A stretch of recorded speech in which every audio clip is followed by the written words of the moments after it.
Jigga, best rapper of all time, in all times, Jay-Z.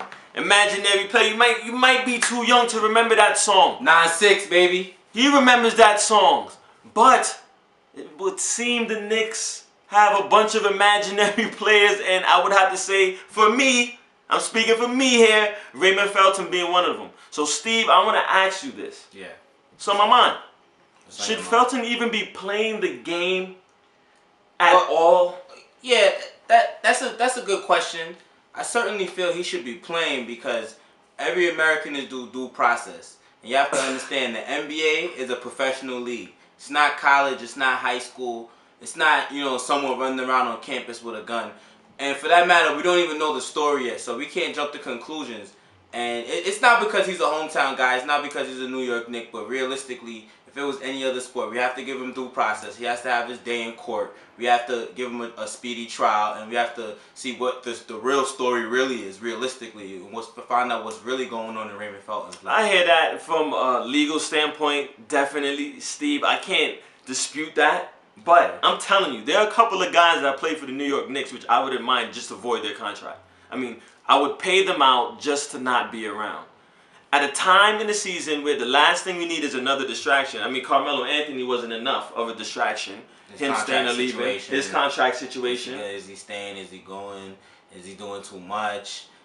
What kind of players are we going to get for him? It seems like it's been up and down all year long. Raymond Felton adds this to the top of the pot. I don't know. If it were me, I don't want him around. The circus is going to be there regardless. But if it's me, I don't want him around. And that makes me think, Steve, does this affect Melo's decision to stay? Does Melo go? Does this have some type of weight on Melo's decision?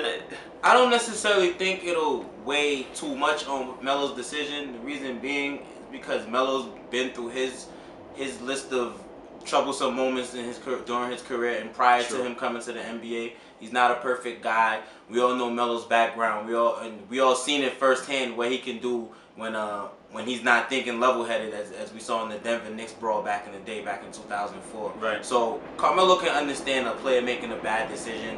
Is it a big distraction towards our season right now? Yes, because I'm pretty sure Carmelo's main focus is getting the Knicks into that AC, seeing what these players can really give him, and what we're really going to need for the future. Because he has to know what he's working with right now, and based upon what he's working with, that'll determine what we need to go out and get next year.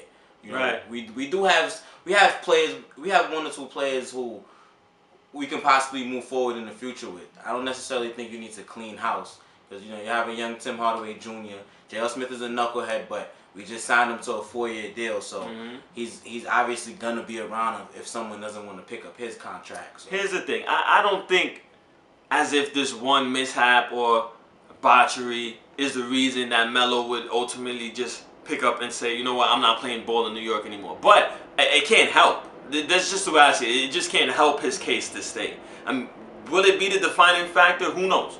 But I know if he does leave, this would have to be up on the list. Well, let me see what happened this year. We're sub 500 and my starting point guard got caught with a gun. Come on. So let me ask you a question. Sure. Do you think if Raymond Felton's convicted, right, or do you think the Knicks, what happens with his contract? Say he doesn't have to serve jail time. Why do the Knicks try to avoid his contract? Do the Knicks try to get up out of that contract? Do they potentially trade him? What's Raymond Felton's future? I'm gonna have to backpedal to some of what you said earlier, which is every American has their right. So if for some reason Raymond Felton is acquitted from all charges, he doesn't have any charges to face, then the Knicks should indeed continue to respect that contract. In this current time, I just wouldn't have him play. But I think the Knicks should still honor the contract if he's innocent by the court of law. So, but still in all, I don't think that he necessarily has to play tonight in order for us to honor his contract. When things do play out, we'll see how it is. But, I just think it's a circus. And do you even think the Knicks have a realistic shot at the playoffs? Certainly have a shot at the playoffs. There's about 20 games or so left in the season, about a quarter left in the season. And we're five and a half games back, I believe. Right. But keep in mind, it is a weak conference. And just for us to make the playoffs, all we really have to do is go on some sort of winning streak. I know wins have been hard to come by this season, but we still have enough talent where we should be able to string together 6 or 7 wins in a row. But for that to happen, we're gonna have to defend our home court, and we're gonna have to beat teams below 500. Because we don't have too many games left in the Garden, and we haven't been too good at home all season long. It's imperative that we play well at home if we're gonna have any shot at making that 8 seed. I agree with Steve here, one of my favorite journalists ever, to a T. But more so, it's for the same reason he thinks they are going to make the playoffs, or the same reason I think they aren't. But we agree on the factors that will determine that. So basically, they haven't played well against sub 500 teams all year. They don't defend the ball well. We know about the career highs that they do allow, and I don't think these things are just going to vanish in 25 games. So, realistically, I don't think they'll make the playoffs this year. I hope they do, but I don't think they do. And tonight they're playing Miami, and I have the Knicks losing, and Steve has the... We beat Miami 4 out of our last 6 regular season games. Our backs are against the wall. I say Knicks by 5. There you go. I'm not gonna give you a score, but I say Knicks by 5 in regulation, not even overtime. Ray Mitchel on Steven's couch, because I'm in New York. Steve, check out his blog, great blog. The kid writes tremendous work. And that's our take on the Knicks tonight. Yeah. Nice working with you, brother. Tune in tomorrow.